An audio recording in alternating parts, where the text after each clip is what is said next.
ദിലീപേട്ടൻ ഇന്ന് വരെ ചെയ്യാത്ത അതിഗംഭീര പ്രകടനം. വയലൻസ് ഇല്ലാതെ തങ്കമണിയില്ല.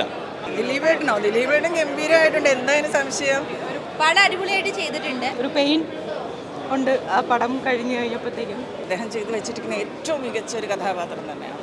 ദിലീപേട്ടൻ്റെ പെർഫോമൻസ് ഗംഭീരമാണ്. അടിപൊളിയായിരുന്നു. നമ്മൾ പ്രതീക്ഷിച്ച പോലെ തന്നെ അതുക്കും മേലെന്ന് പറയില്ല, അതുപോലെ തന്നെയാണ് വന്നത്. ഒരുപാട് സന്തോഷം. പടം നല്ല പടം, നന്നായിട്ടുണ്ട്. പടം നല്ല ഗംഭീര സിനിമയാണ്. 1986 എന്തായിരുന്നു തങ്കമണി എന്ന് പറയുന്ന ഗ്രാമത്തിൽ സംഭവിച്ചതെന്നുള്ളതിൻ്റെ കൃത്യമായ ഒരു സംഭവം നമ്മൾ ഈ സിനിമയിലൂടെ കാണിക്കുന്നത്. പടം നല്ല ഗംഭീര സിനിമയാണ്. നിങ്ങളെല്ലാവരും ഇനി പ്രേക്ഷകരാണ് തീരുമാനിക്കേണ്ടത്. വേറൊന്നും കൊണ്ടല്ല, 1940 വർഷം ഇന്നത്തെ നിങ്ങൾ ചെറുപ്പക്കാരാണ്, നിങ്ങൾക്ക് അറിയില്ല. ഇന്നത്തെ പോലീസല്ല അന്നത്തെ പോലീസ്. അന്നത്തെ പോലീസുകാർക്ക് എന്ത് അക്രമവും യൂണിഫോം ഇട്ടാൽ കാണിക്കാം. അതുപോലെ തന്നെ നമ്മുടെ പ്രിയപ്പെട്ട ഡയറക്ടർ രതീഷ് നന്ദൻ വരച്ച് കാണിച്ചിട്ടുണ്ട്. അതിനേക്കാളുപരി ദിലീപേട്ടൻ ഇന്ന് വരെ ചെയ്യാത്ത അതിഗംഭീര പ്രകടനം. ദിലീപേട്ടൻ്റെ പെർഫോമൻസ് ഗംഭീരമാണ്. അടുത്ത് ഞാൻ ചോദിക്കും, എങ്ങനെയുണ്ടായിരുന്നു എക്സ്പീരിയൻസ്? എനിക്ക് ഇഷ്ടപ്പെട്ടു. നല്ല മൂവിയാണ്. അതെ, നമുക്ക് ഭയങ്കര സന്തോഷം അല്ലേ, ഇത്രയും വലിയൊരു ഇവിടെ ഒരു ഭാഗം സഹിച്ചു. നിങ്ങൾ കണ്ടിട്ട് എന്താണ് ഇഷ്ടപ്പെട്ടത്? ദിലീപേട്ടൻ്റെ പെർഫോമൻസ് കൊള്ളാം. പിന്നെ ഇമോഷണൽ കണക്ഷൻ എല്ലാം.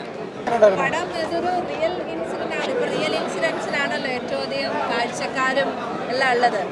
പടം നമ്മുടെ എക്സ്പെക്ടേഷൻ ഒരു അവസാനം കിട്ടിയില്ല. ദിലീപേട്ടൻ്റെ വേണ്ടി കാലഘട്ടത്തിൽ ചെയ്തിരിക്കുന്ന ആൾക്കില്ല, ഈ റിയൽ ലൈഫ് ഇൻസിഡൻറ്റ് ആയിട്ട് ഇമോഷണലി ഭയങ്കര കണക്റ്റഡ് ആണ്. അപ്പോൾ ആ കണക്ഷൻസ് പ്രേക്ഷകർ ഏറ്റെടുക്കും എന്നുള്ളതാണ്. ദിലീപേട്ടൻ മാക്സിമം എഫേർട്ട് ഇട്ട് പടത്തിൽ ചെയ്തിട്ടുണ്ട്. എല്ലാ ക്യാരക്ടറും അതുപോലെ തന്നെ വന്നിട്ടുണ്ട്. നമുക്ക് ആ റിയൽ ലൈഫ് ആയതുകൊണ്ട് ഭയങ്കര കണക്റ്റഡ് ആയിട്ട് തിയേറ്ററിൽ നിന്ന് ഇറങ്ങാൻ പറ്റുള്ളൂ. പിന്നെ പല സ്ഥലങ്ങളിലും പല പാളിച്ചകളും വന്നിട്ടുണ്ട് പടത്തിൽ. കാര്യം വെച്ച് കഴിഞ്ഞാൽ ഏറെക്കാലത്തിന് ശേഷം വളരെ നല്ല ഗംഭീരമായിട്ട് ഇമോഷൻസ് ഒക്കെ വളരെ ഗംഭീരമായിട്ട് പെർഫോം ചെയ്തിട്ടുണ്ട്. അത് നിങ്ങൾ സിനിമ കണ്ടു നോക്കുക, അന്നേരം അറിയാം. വളരെ കൃത്യമായ നല്ല ഗംഭീര പെർഫോമൻസാണ്. ദിലീപേട്ടൻ്റെ പെർഫോമൻസ് ഗംഭീരമാണ്. അക്കാര്യത്തിൽ ഇതിനകത്ത് യാതൊരു സംശയവും ഇല്ല. കാരണം വെച്ച് കഴിഞ്ഞാൽ നമ്മൾ അത് സ്ക്രീനിൽ കാണുമ്പോൾ നമുക്കത് മനസ്സിലാവും. ഇത് നമ്മളെയും ആ ഇമോഷനൊപ്പം, അതായത് പുള്ളിക്ക് വ്യക്തിപരമായിട്ടുണ്ടായ ഒരു ഇഷ്യൂവിൻ്റെ ഒരു ഇമോഷനൊപ്പം നമ്മളെയും കൃത്യമായിട്ടും കൊണ്ടുപോകുന്നു. പഴയ ന്യൂ ജനറേഷന് ഒരു പക്ഷേ ഇതൊക്കെ കേട്ടുകേഴ്വിയായിട്ടുണ്ടായിരുന്ന ഒരു കഥയായിരുന്നു. അതെ, 1986 എന്തായിരുന്നു തങ്കമണി എന്ന് പറയുന്ന ഗ്രാമത്തിൽ സംഭവിച്ചതെന്നുള്ളതിൻ്റെ കൃത്യമായ ഒരു സംഭവം നമ്മൾ ഈ സിനിമയിലൂടെ കാണിക്കുന്നത്. എനിക്ക് വയലൻസിനോട് പ്രത്യേക താല്പര്യം ഉണ്ടായതുകൊണ്ടല്ല. ഓരോ വിഷയം തിരഞ്ഞെടുക്കുമ്പോൾ ആ വിഷയം ഇപ്പോൾ വയലൻസ് ഇല്ലാതെ കൂടുതൽ ചെയ്യാൻ പറ്റില്ലല്ലോ. വയലൻസ് ഇല്ലാതെ തങ്കമണിയില്ല. ഇപ്പോൾ നാളെ ഞാനൊരു റോം കോം ഒക്കെ ചെയ്യുവാണെങ്കിൽ നമുക്ക് വയലൻസ് ഒഴിവാക്കാം. ഈ മകനെ ഹൈലൈറ്റ് ബസ്സിന് ആൾക്കാർ തല്ലിയതിന്റെ പേരിലാണ് ഈ തങ്കമണി സംഭവം ഉണ്ടാകുന്നത്. സാർ എന്തൊക്കെ ചെയ്യുന്നത്? വേറെ ഇതൊക്കെ തന്നെ പടമല്ല, ബിസിനസ് വേറെ എന്തെങ്കിലും? ഓക്കെ, തിയേറ്ററിൽ കണ്ടപ്പോൾ നല്ലൊരു ഫീൽ തോന്നിയല്ലേ? All the best sir. Thank you sir. Okay okay. എല്ലാവരും കാണേണ്ട ഒരു പടം തന്നെ. നമ്മുടെ നടന്ന സംഭവമല്ലേ, പിന്നെ ചരിത്രം പറയേണ്ടത് എന്തായാലും കാണേണ്ട ഒരു ചിത്രം തന്നെയാണ്. ഒരു ഫാമിലി സ്റ്റോറിയാണ്. ദിലീപ് അപാരം, പിന്നെ ഫാമിലി പടം, പിന്നെ ഡയറക്ടർ എല്ലാം അടിപൊളി. പിടിച്ചിരുത്തുന്ന ഘടകം എന്ന് പറഞ്ഞിട്ടുണ്ടെങ്കിൽ നടന്ന സംഭവം നമ്മളിപ്പോൾ ഇത് അനുഭവിച്ചവരുടെ അവരുടെ അടുത്ത് ചോദിച്ചാൽ അറിയാൻ പറ്റുള്ളൂ. കാരണം അനുഭവകതയാണ്. ഈ സിനിമ നന്നായി വിജയിക്കട്ടെ എന്ന് വിചാരിക്കുന്നു. ദിലീപേട്ടൻ്റെ ആക്ഷൻ ദിലീപ് ഇവിടെ ഇല്ല, 10-ാം തീയതി വരെയുള്ള പള്ളി. അല്ലെങ്കിൽ ഞങ്ങൾ ഇന്നലെ ബസ് യാത്രയിലുണ്ടായിരുന്നു. അടിപൊളിയായിരുന്നു. നമ്മൾ പ്രതീക്ഷിച്ച പോലെ തന്നെ അതുക്കും മേലെന്ന് പറയില്ല, അതുപോലെ തന്നെയാണ് വന്നത്. ഒരുപാട് സന്തോഷം.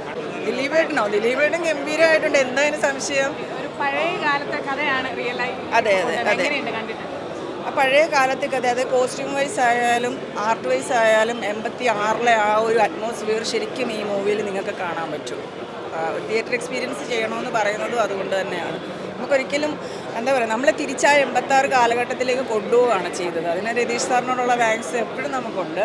പിന്നെ ദിലീപേട്ടൻ്റെ ആ ഒരു ക്യാരക്ടർ, ആബേൽ ജോഷ മാത്രം എന്ന് പറയുന്ന ക്യാരക്ടർ കണ്ടിട്ടുള്ള ഒരാൾക്കും അത് ജീവിതത്തിൽ മറക്കാൻ പറ്റില്ല. അദ്ദേഹം ചെയ്തു വെച്ചിരിക്കുന്ന ഏറ്റവും മികച്ച ഒരു കഥാപാത്രം തന്നെയാണ്, യാതൊരു സംശയമില്ല. അതുകൊണ്ട് എല്ലാവരും തിയേറ്ററിൽ തന്നെ എക്സ്പീരിയൻസ് ചെയ്യും. ദിലീപേട്ടൻ്റെ ഒരു രണ്ടാം വരവെന്നോ അതല്ലെങ്കിൽ അദ്ദേഹത്തിൻ്റെ ഒരു കരിയർ ബ്രേക്കെന്നോ ഒന്ന് തന്നെ പറയാം. ഗംഭീര പെർഫോമൻസ് ആയിരുന്നു. നമുക്ക് ഇമോഷണലി നമ്മളെ വല്ലാതെ ഇതാക്കുന്നുണ്ട്. ഞാനിപ്പോൾ പറയുമ്പോൾ പോലും ഇമോഷണലാണ്, വല്ലാതെ ഇമോഷണൽ ആവുന്നുണ്ട്. ഗംഭീരമാണ് എല്ലാ തരത്തിലും, എല്ലാ പെർഫോമൻസും, എല്ലാ ആർട്ടിസ്റ്റുകളുടെ പെർഫോമൻസും മേക്കിംഗ് ലെവലാണെങ്കിലും ക്യാമറ മനോജേട്ടൻ്റെ ക്യാമറ ആണെങ്കിലും എല്ലാ തരത്തിലും ഗംഭീരമായിട്ട്. പിന്നെ ഒബിയസ്ലി ഒരു പെയിൻ ഉണ്ട് ആ പടം കഴിഞ്ഞ് കഴിഞ്ഞപ്പോഴത്തേക്കും. സ്വാഭാവികമായിട്ട് കുറച്ച് ഇമോഷണലായി ഉണ്ടായിരുന്നു അതിനിടയ്ക്ക് ഞാൻ. ആ ഇൻസിഡൻസ് മൊത്തത്തിൽ അങ്ങനെയാണല്ലോ, പിന്നെ ദിലീപേട്ടന് ഉറപ്പായിട്ടും. പടം അടിപൊളിയായിട്ട് ചെയ്തിട്ടുണ്ട്. ഇപ്പോൾ ഇത്രയും നാളുണ്ടായിരുന്ന ഒരു ഫാമിലി നായകൻ എന്നുള്ളതിനപ്പുറം ഒരു ആക്ഷൻ നായകൻ എന്നുള്ള നിലയ്ക്ക് ദിലീപേട്ടൻ മാറിയിട്ടുണ്ട്. പ്രത്യേകിച്ച് എല്ലാം എടുത്ത് പറയേണ്ട ഇത് സോങ്സ് അല്ലെങ്കിൽ വിഷ്വൽ എഫക്റ്റ് കാര്യങ്ങളൊക്കെയാണ്. നമ്മൾ സിനിമ ഇറങ്ങുന്നതിന് മുൻപ് തന്നെ ശ്രദ്ധ ആകർഷിച്ച സോങ് ഉണ്ട്, പെണ്ണിൻ്റെ പേരുള്ള തങ്കമണി എന്ന് പറഞ്ഞിട്ടുള്ള ആ സോങ്. അത് തിയേറ്റർ കേൾക്കുമ്പോൾ എന്നൊക്കെ ഏറ്റവും കൂടുതൽ പിടിച്ചിരുത്തിയത് ആ സോങ് ആണെന്ന് പറയാം. അത് കറക്റ്റ് തിയേറ്ററിൽ തന്നെ വന്നിട്ട് കേൾക്കുക, എക്സ്പീരിയൻസ് ചെയ്യുക. പിന്നെ എന്താ വെച്ചാൽ ഒരു റിയലിസ്റ്റിക് സ്റ്റോറിയാണ്.